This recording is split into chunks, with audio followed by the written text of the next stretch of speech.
Hi guys, welcome to the Revive Stronger podcast. I am your host as always, Steve Hall, and I am joined by Menno Henselmans this week. You guys all should be aware of who Menno is. He has been on many of the roundtables and we have done some solo episodes as well, so you know how well versed he is in everything we're going to be talking about. And we have been asking you for your questions, so we're going to be covering a load of your questions, which thank you for, because some of them are really interesting and I'm excited to ask them to Menno. But first of all, Menno, how's everything on your end? Anything exciting happening that you want to let people know about? Good. No, I mean, full-time coaching, PT course is going steady, so I've got my hands full. Got a few papers in the works that hopefully will be done this year. So, yeah. Not too busy to keep the hair looking good, the beard looking good, nice and trim. I heard, are you writing a book? For some reason, I think I heard that was happening. Mm-hmm. Yep. Also, well, that's a bit on the back burner, but I'm about 250 pages in. Wow. So it's coming along. It's going to be about the science of self-control. So a bit different than what I usually write about, but with relevance to how to make your workouts easier, RPE, nutrition, how to make dieting easier, dieting adherence, and also productivity and more general lifestyle well-being advice. So I think that's going to be a cool topic. No, it absolutely will be, because I always say one of the biggest things as my role of a coach is almost stopping people from harming themselves. That sounds silly, but stopping from dieting too hard when it's inappropriate or pushing too hard in the gym. That's often the role of the coach, is kind of like keeping them, the reins on the client in some ways, keeping them guided. So I think that'll be fantastic. People you've really got the reins and the whip. Yeah, the reins and the whip, definitely. A little bit of carrot. Well, maybe not carrot. That probably doesn't sell to many of our clients. So we'll dig into the Q&A if you're ready. And the first question is from Wesley. And he wanted to know what your thoughts were on intraset stretching. So I think there was a recent study that came out that people are kind of very interested in, where people were stretching and there seemed to be some positive results with that. It's obviously quite popular with some of the old programs from someone like Dante Trudell. What are your thoughts on that? So the recent study was on interset stretching, like stretching in between your sets. Probably that's what the person means. Intraset, like dog crap training, would actually be intraset, like within the set, sort of, or in the sense that you sort of finish the set with the stretch. Like in dog crap training, you would do like double bench press to failure, and then take a few breaths, do another set to failure, take a few breaths, another set to failure, and then you end with like a fly position, and you just hold that position until you feel like you're dying, and then you let go, and then you're done for chest that day. So there's not much research on that. That would probably be more like, I mean, that's not even really much of a stretch in so much as it's a weighted stretch, more like an isometric contraction, right? So it's probably it's probably going to add to the muscle tension and the signal for muscle growth. But I don't think it will be most effective in terms of the stimulus fatigue ratio that you'll do. Like you'll do massive muscle damage, most likely, with something like that, because you're basically, you've got tension on the pecs in their most stretched position when they are already extremely fatigued. So you're going to lose massive muscle damage, and any growth that you get from that, which is quite hypothetical even at this point, is probably not worth that trade-off in fatigue. As for interset stretching, which is what the new study looked at, and that study did find greater muscle growth, some issues with the statistics, but overall, if you just look at the data, the trend to me is quite clear that there was an advantage. But that study found that if you stretch in between sets, you get more growth, but they equated volume between the groups. So if you're equating volume, then you may be working harder in the group that was doing the stretching. So a very big problem in that study, which is a problem in many studies, is that they say they implemented progressive overload, but they also say they equated repetitions. And that's not possible. You cannot do both at the same time, right? Because then you would have to sort of, or you would have to have like pairs in the study of people, or you'd have to calculate every workout what the volume of one group is, and then have the other group do that volume. But then what if they could do more? Then Right. they're not working as hard. So it's very difficult to be sure exactly of how they did that in a practical manner. And since we know it from other research that stretching within a session or before a session, at least static stretching, can reduce muscle activation and force output, because it's basically telling the nervous system to relax the muscles. That's pretty much what static stretching does. It tells the nervous system that it's okay to give more permission in terms of how far the muscle can stretch. But the mechanism for that is that the nervous system becomes a bit more relaxed, basically, and not as primed for performance. Mm-hmm. So other research has found that stretching before or within the session actually reduces muscle growth, primarily probably because it makes your workouts less effective, it makes you weaker. So you may be able, in that study, it may be that they were weaker, and therefore doing the same volume led them to work harder, and that's why they gain more, which would actually be, in practical terms, a disadvantage for stretching if you go all out. So I'm not very sold on the concept yet, and if there is a benefit, I would maybe do it more sort of dog crap style, or at least near the end of the session, than in between sets. So, and again, there's the question of stimulus fatigue ratio, whether that's worth it. So I'm very hesitant to include this, especially in client programs. Awesome. Yeah, I think that was a really good approach to it, because I think a lot of the listeners will be kind of subscribed to MASS, which is obviously an excellent research review. And I think you touched on some points there that they didn't necessarily touch on. So it's exciting to hear your point of view as well. And I think they kind of concluded similarly to you that it's too early to really call, like, everyone starts stretching in between their sets and things now. So no, I really appreciate that. Next question is from Elian, or he's got a bunch of questions, but there's some really good ones here. So he has asked, in terms of Hardgainers, how have you approached kind of seeing how do they make gains? Kind of what have you had to do, or what experience have you had with a quote unquote hard gainer?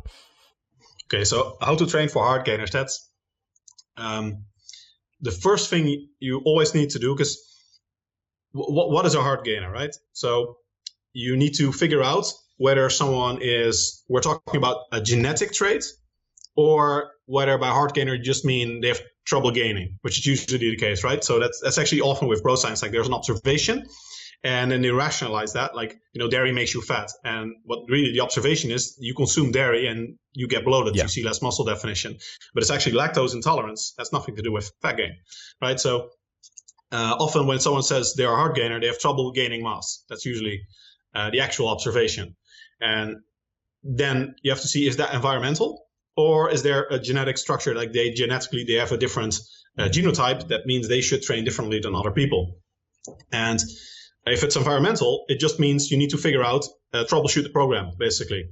Are they eating enough protein? Is their nutrient timing okay? How about micronutrients? Things like cholesterol, people don't know as much about, or often neglect.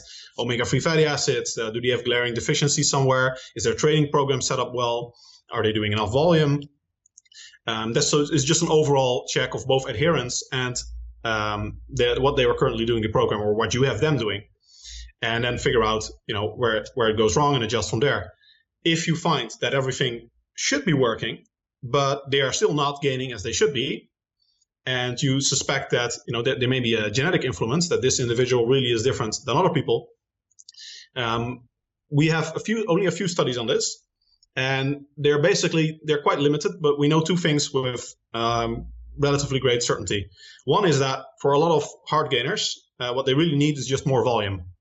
And we have a good study, especially on endurance training, that some people just need more volume to, make the gains happen than other people. And this can be due to an inherent greater fatigue resistance, or just, stubborn muscles. They need higher volume to get the muscle growth signal up and running.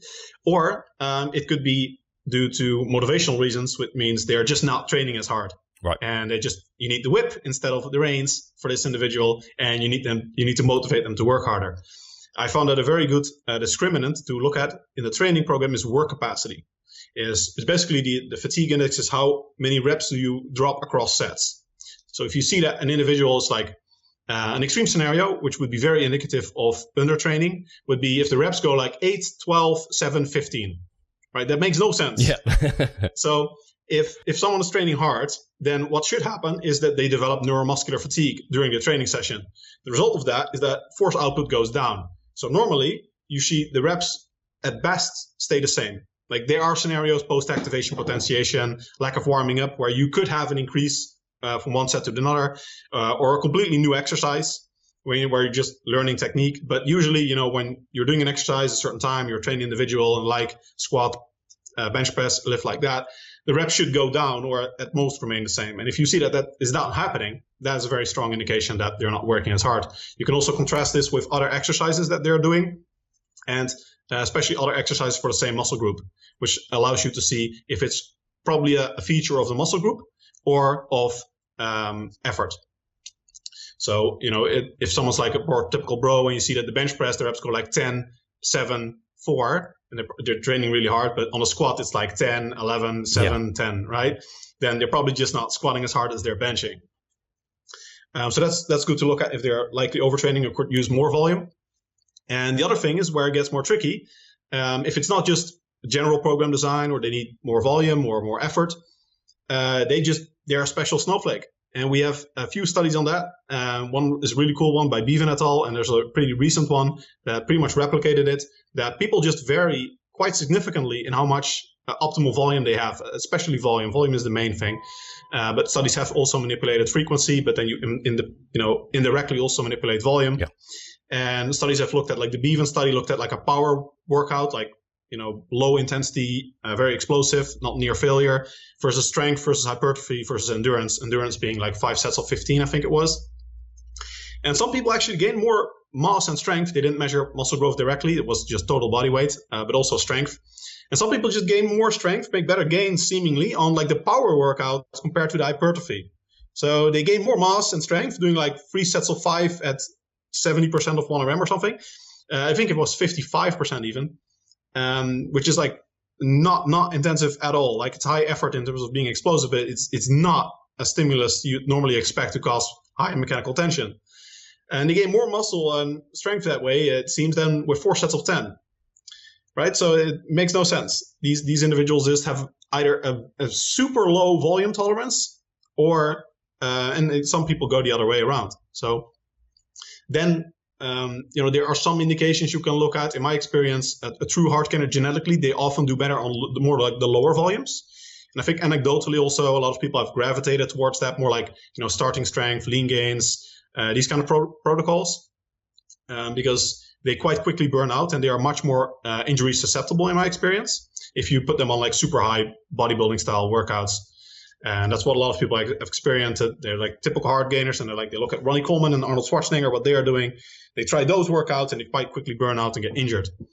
So I think I'm more on the side of being conservative, high effort, but being conservative with training stress, like volume, proximity to failure, and the like.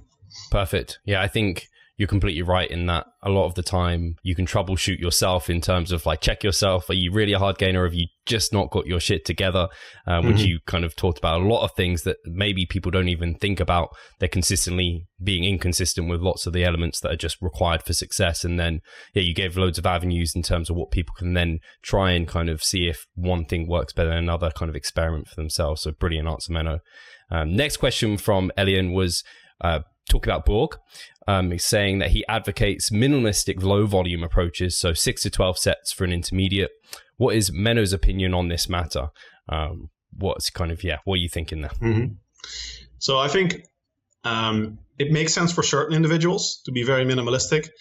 So what I do in my intake form, I ask about someone's dedication level, and I have 3 categories basically. So category A is which would make the most sense for the minimalistic style workout, is you just want some progression. And the most important thing is low effort sustainability. And category B is just a reasonable compromise of gains in proportion to effort. And category C is you're willing to do whatever it takes for 100% maximum results. So I think those are actionable categories. By far, most people choose B. But if you're looking at contest prep and the like, and people on gear, they often go with C. And minimalism would work well for someone in A. No, that's not most of my clients, so I don't use it as often, but I think it can make sense for those individuals. My concerns with it are that often I see people that they've just become somewhat disillusioned with their gains, and they're just unhappy with what they've achieved, and therefore they think they should settle for A, whereas actually that is just the cause of them not having better results. Right. So, it's more of a cop-out that they're looking to do less work, but still get the same results. And often, especially when you get to the advanced level, then even, type A workouts are still hard. So if you want to go from a fat-free mass index of like 25 to 26, you're going to have to haul ass. Yeah. Like there's no way around it. So even if you do the minimalistic workout, then you're still looking at very serious workout, just not like grueling, brutal workouts. Mm-hmm. Brilliant. He also had a similar question, well, along the same lines of, I think this is Borg's sustainable self-development program, which, it says it in itself, it's kind of looking for that sustainable approach, where he has a re-sensitization period of 9 to 14 days with very low volume and kind of a low training stimulus. What are your thoughts towards that approach? Yeah, so there's it's pretty controversial these days whether, and I've been for quite some time, what the effect of basically deload weeks or resensitization periods. Various authors use different names, and there are different ideas about what it does. I think what a lot of people want to hear, and I think Greg Knuckles wrote an article about this and used to believe this, but I think he doesn't believe it anymore, is that you do sort of a resensitization period, and that actually helps you gain muscle mass faster than if you would not have that week off. And I think that is wishful thinking because there isn't a single study that has found faster muscle growth by taking time off compared to a different group not taking time off ever in any context. So as one person in my PT course very nicely summarized, I've never become better at anything by not doing it. So there's that. And empirically and theoretically, I think what happens is that the resensitization is quite similar to muscle memory. So it's basically a factor of muscle memory and diminishing returns to volume. So diminishing returns to volume means that, at a certain volume, you're gaining muscle. And if you double that volume, you're not going to get double the gains. And if you double the volume again, you're going to get even less incremental return on that volume. So, you have to work harder and harder for only a little bit extra result. And that is also why if you do, say, 1 or 2 workouts per week, then you're going to get a certain amount of results. And then if you add another workout, you're not going to add, so if you go from 2 to 3 workouts, you're not going to add 50% results generally, right? And if you do that with weeks off, then you also get this resensitization, and that workout is more effective than it would be if you had not done, or if you had done another workout the day before it. But the total result of 2 workouts is still greater than the 1 workout. It's just like with fasting. Fasting potentiates an anabolic response, but it's super compensatory. It helps you get protein synthesis up a little bit to compensate for the lack of protein synthesis you had during the fast. It doesn't mean that you fast and then you have one meal, and that meal gets you so much muscle protein synthesis that it balances out the whole fast and then some. At best, it compensates for the reduction you had earlier. And if you go from even like a 14-day kind of deload period or time off, however you call it, then there's probably actually some muscle loss in advanced trainee, depending on your energy balance, or at least some strength loss. And then you're basically talking more like muscle memory mechanisms, like the myonuclei are still there. And in some individuals, there may even be like a peaking kind of effect for like, the fatigue reduction, which increases strength. But I think there isn't any plausible mechanism right now whereby we think that time off, other than functional overreaching, which would mean you have to do like very high volume beforehand, not like a low volume phase, whereby you'd actually gain more with the resensitization period. It's compensation for what you would otherwise gain. It's not an additive effect to make you gain more net muscle. Yeah, I really appreciate your thoughts on that. And it's something I've played around with actually in terms of like having a lower volume period after extended times of extending your volume, and kind of get to a point where it gets kind of unsustainable, where you almost have to pull back and you kind of maintain for a period of time and then re-go a little bit. And kind of you get that repeated bout effect, which eventually kind of impedes you a little bit. So I've trialed it and I've seen some decent kind of results from it. But a lot of it, I think, I like about it is it lets kind of a psychological reset in terms of like lowering your volume is kind of, oh gosh, I don't have to do so much anymore. And then I think in terms of doing high volumes, lots and lots and lots over a period of time, kind of get a bit beat up. And I think some of that kind of just reducing it all down just allows for maybe some sustainability there. But like you said, it's not something that is very well researched. It's just something kind of hypothetical, and some people have used it and seen great things. And I think it comes down to methodology sometimes. Like your methodology is different to maybe how Borge is doing things, and how other like Mike is very much pushing volume a little bit more potentially than you. And actually, that's something that came up. That was a question that came up. I might as well breach it now. So Abel asked, what's your kind of thoughts on Mike's stance in terms of adding sets kind of potentially week to week to kind of accumulate towards an MRV? He kind of talked about how potentially your mind's changed on that, maybe weren't so favorable before, but maybe seeing that there's more kind of a more reasonable way to do things now. Well, I'm use a pretty constant volume generally over time. Like there are certain things, like if someone goes from a cut to a bulk, then in the bulk I will probably increase the volume. But basically, mechanistically, a muscle has a certain optimum stimulus in terms of muscle growth. Like there's a certain volume it can't handle. There's a certain volume that just won't cause net growth. Somewhere in between there is like a sweet spot in terms of the maximum amount of muscle that you can stimulate. A combination of volume, frequency, proximity to failure, etc. Or like a range at least.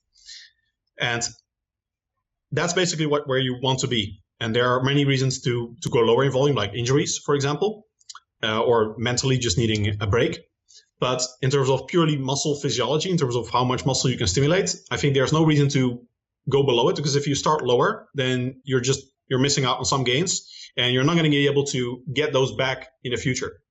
So it's not like there's something during those weeks that makes you gain more muscle afterwards. Like you can spend 10 years messing around in the gym and not getting anywhere. And it's not like then the 11th year we start training more seriously, you get double the gains. So I don't think there's much to gain there other than for like injury or mental reasons.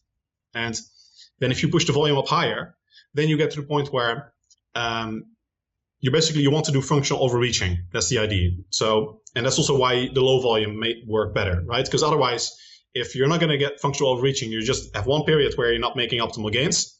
And then you have a period of optimal gains, somewhere where you're doing the right volume. And then you have a period where you're overreaching and you're also not getting optimal gains. So to compensate for that, the idea is that you have a functional overreaching period here with the higher gains. And then in the low volume phase, that delayed supercompensation occurs. It's very speculative at this point, because it was only up until, I think, a couple months ago that we actually had any data showing delayed supercompensation actually takes place. It was all based on Soviet research, which is mostly Olympic weightlifters basically peaking for like a powerlifting or a weightlifting contest. So they look at strength and not muscle growth. And now a new study has looked at this, and they found that functional overreaching in terms of muscle growth is actually a thing. And it occurred for like a week or even 2 weeks, maybe even 20 days after the overreaching period, which is a very substantial time where there was still muscle growth, at least by some measure, because MRI and ultrasound, I think, didn't show it. But the idea was that you overreach some period and then you gain the muscle growth you gain later, and it adds up to that. But that study design, which was actually with blood flow restriction and super high frequency training, had also been done a few times earlier. It was a Norwegian study, and they've used that similar design in, I think, 2 other studies at least.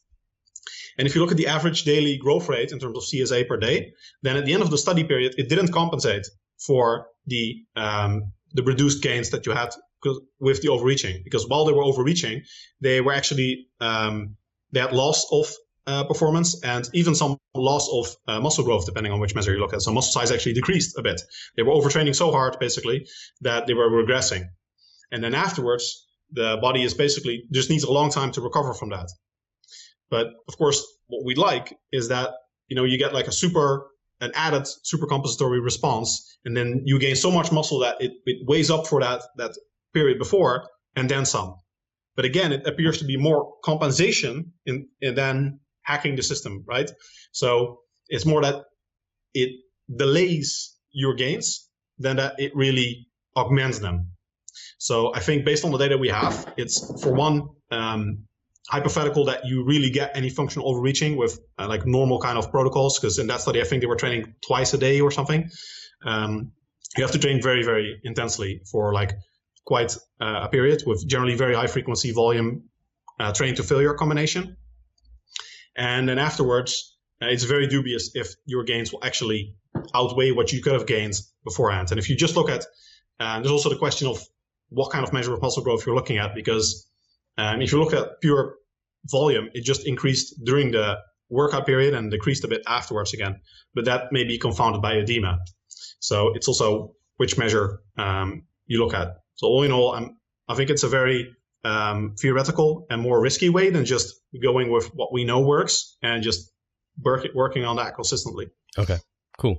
Yeah, I think, I don't know if you've got any thoughts on Mike's kind of, I don't know if he's changed his stance on this, but at least he's made this more clear that he's more of a fan of doing that for people who are more advanced. So you think it's more application towards those individuals, probably not so much intermediate, more novice trainees don't need to push it so hard. Do you think it has potential more application towards a more advanced trainee, or again, you're kind of like, I think it will be similar. I think it will have very minimal application for a novice, because a novice can gain very fast and probably has not that much like the machinery in place, like for muscle protein synthesis and the like, is quite reduced in a novice, and recovery capacities are quite low.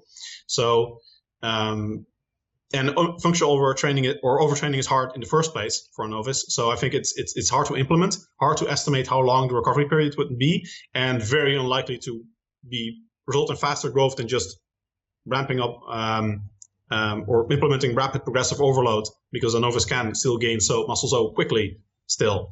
So I think definitely for an intermediate and advanced, it would be more likely to be applicable. But I'm still very hesitant to say if it will be any better than just a constant volume. Cool.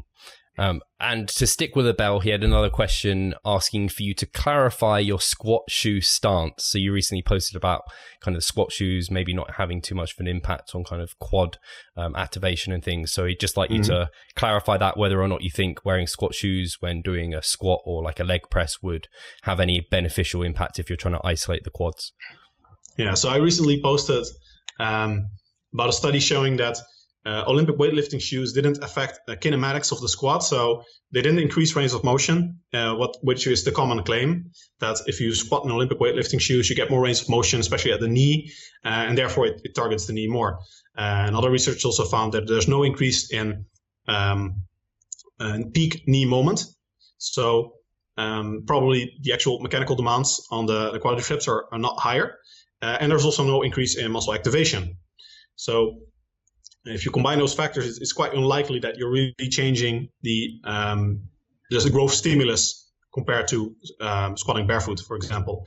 And that's quite consistent with research showing that the growth stimulus between front squats, low bar back squats, high bar squats is also very similar. I mean, if basically a high bar squat or a low bar squat in Olympic weightlifting shoes is kind of similar to a high bar squat, right? And then if you say you augment the heel lift more, then you go even more towards a front squat kind of stance. So heel lift and bar position have similar, not the same, but similar effects on changing the movements. But in the end, it's the same muscles performing a very similar task, which will generally result, especially for the quads, in maximal engagement, maximum work done, and presumably maximum growth. So probably going to be not too much difference. But main reason people freaked out is that I said, if you can't squat without Olympic weightlifting shoes, you can't squat, and you need to devote more time to learning how to squat. And I still stand by that. Like, I don't know any successful squatter that cannot squat to depth without Olympic weightlifting shoes. Like, if you can't squat to depth without Olympic weightlifting shoes, then your technique just needs work. Like, there are some individuals, right? Like 0.1% of the population or something that just have a structure, hip impingement problems or whatever. They really cannot hit depth pain-free. But it's a very, very small minority. And if I look at how many people have come to me and said, I have tight ankles or tight hamstrings is the best one, because it makes no sense. The hamstrings don't lengthen in the bottom position of the squat because they're flexing at the knee, right? So the hamstrings are actually in about the same position lengthwise in the bottom of the squat as in the top position. So many of these explanations also don't make sense. And really what they just need is better technique, better stability, not flexibility.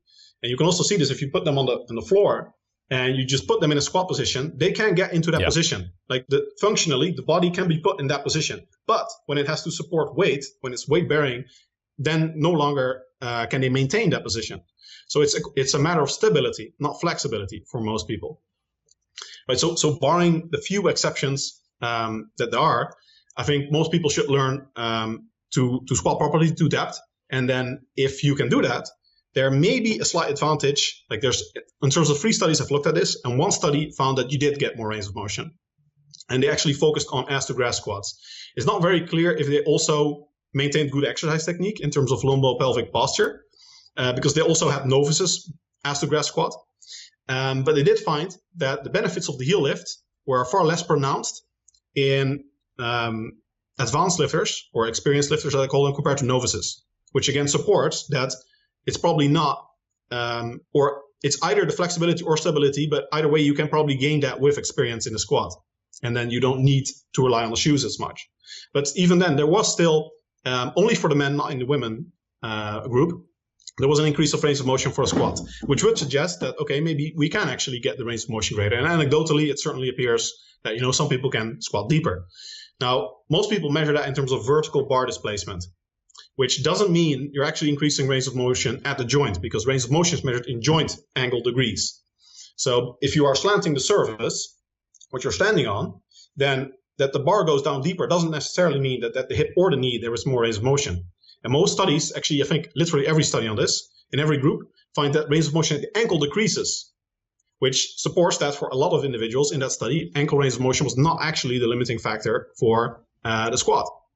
So it was maybe only a few outliers that tilted the average a few degrees, because it was literally 4 or 5 degrees, I think it was in that study. 4 or 5 degrees squat range of motion is given the same peak knee joint moment and same muscle activation level, it's going to be a very minimal difference in training stimulus. So there may be some individuals who actually can benefit from Olympic weightlifting shoes, but for the vast majority of individuals, you probably don't need them in the first place. If you use them, it may not increase your range of motion much at all, just vertical bar displacement. And the best case scenario is generally that you're sacrificing range of motion at the ankle for more range of motion at the knee. And you also come with higher knee injury risk because depending on your structure, the knee may also travel further forward. So there is more knee stress and greater knee injury risk. And that's also what a lot of research finds in terms of people that wear heel lifts, and especially women wearing heels and the like, you get more knee injuries.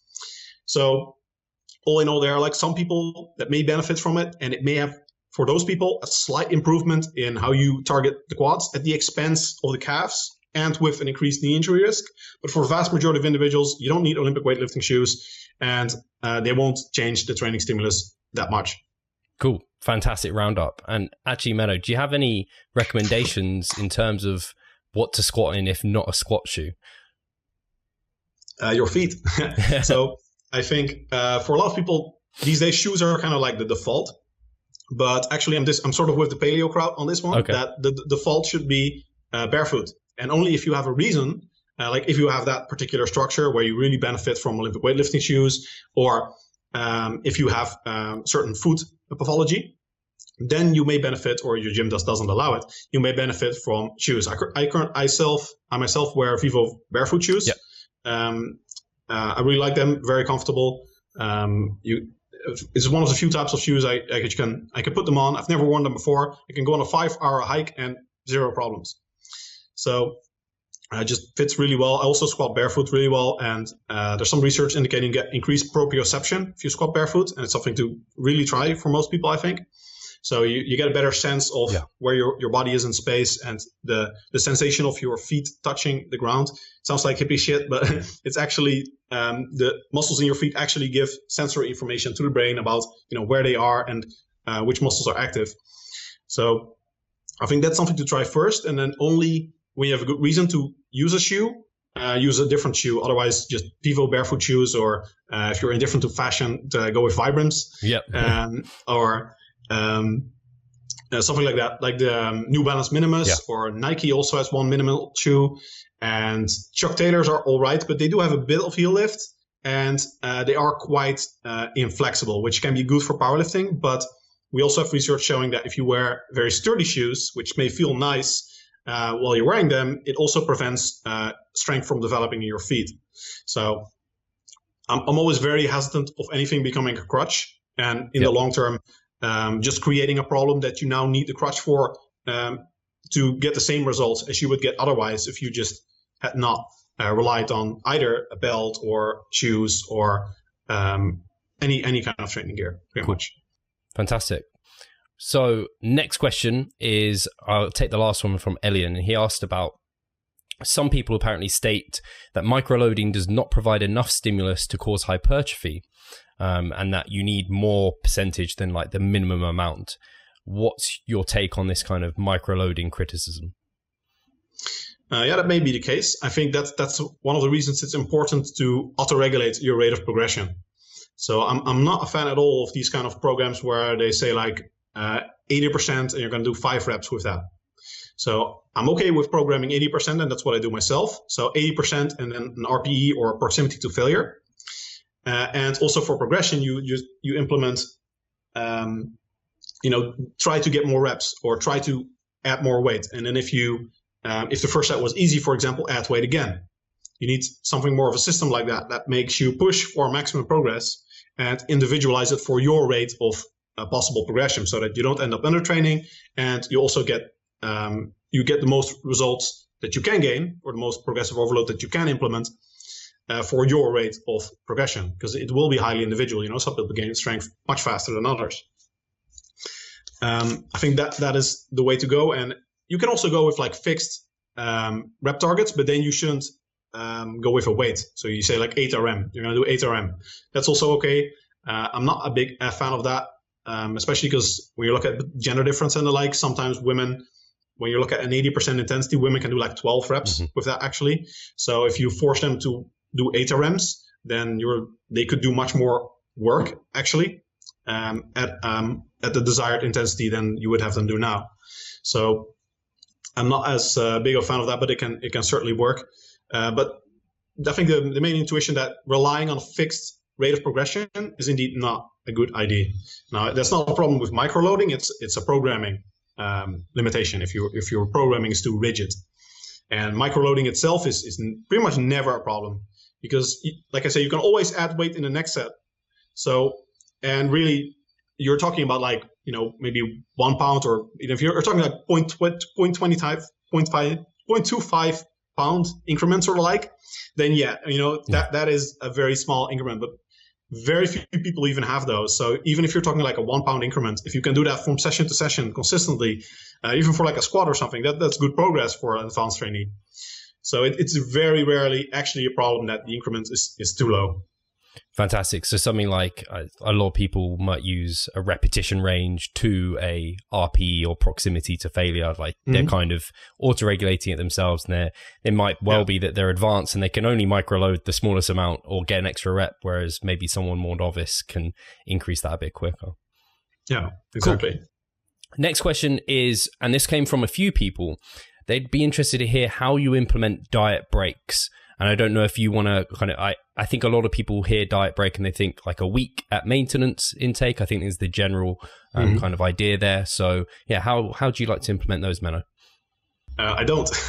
So that's I do implement diet breaks rarely, like in a few rare occasions, but generally I'm not a big fan of them. Like in contest prep, I can see them being useful because you have a set deadline and you're not aiming for a sustainable body fat percentage. So if the prep is just too hard and 8 weeks out, you just need a week at maintenance to get your shit together, and then you're okay for the remaining 8 weeks, that can work. Purely for the mental, just you can't handle the cut anymore, so you need a bit of a break in that regard. But for most people, the average individual that just wants a bit of a six-pack to look okay year-round, beach body type physique, if you need a diet break, then I think the issue is you have some problem in the diet. Something is not sustainable, and that's what you need to work on. And you're not going to be able to get better results with the diet break. There have been a few studies on this. Like the Matador study is now often, is having its most wishful thinking kind of idea. We're replicating it, by the way. We're going to do this next year in a study. Yeah, with University of Tampa, and not Jacob Wilson. So that should be good. And I think for one, that study basically what it found is that diet breaks, or at least taking a week off between dieting, increased RMR supposedly, not actually in absolute terms, but when they worked their magic on the relative RMR to body weight ratio. And then there was a significant increase, but it was quite trivial and not nearly enough to explain the fat loss difference. So just purely in terms of thermodynamics, it's the metabolizable energy difference of the difference in body composition did not match up with the difference in BMR change. So the BMR change could not have caused the greater fat loss. And I think it just was better adherence. And then people say, okay, yeah, see, it helps adherence and it improves your metabolism. But you're talking about doubling the diet duration, right? If you're talking about this in a practical context and someone needs 12 weeks to do what you could do in 6 weeks, then you can bulk for 6 weeks. So any minor increase in BMR or muscle retention or whatever, you're going to get much better results with 6 weeks of bulking than the diet breaks every other week. So I think even if there is any benefit, which is very speculative, and I would strongly contest, then it's just not worth the time investment. And from a physiological perspective, like I say, you need to aim for a sustainable approach. And especially if someone goes from 20 to 15% body fat, and you need a diet break at that point, that something is seriously wrong. They're not going to be able to get to 7% body fat. If you need a diet break before you reach 15%, then as a male, you're not going to be able to get six-pack lean. Definitely not sustain it. So you need to look at food choices, how you're managing your appetite, is your meal frequency sustainable, all of these kind of things. Are you sleeping enough? Stress level, anything that improves adherence. And you need to find the problem, troubleshoot, and fix that, because the diet break, it just puts the problem on hold. It's like sticking your head in the sand. And when you go back to the diet, it's still there.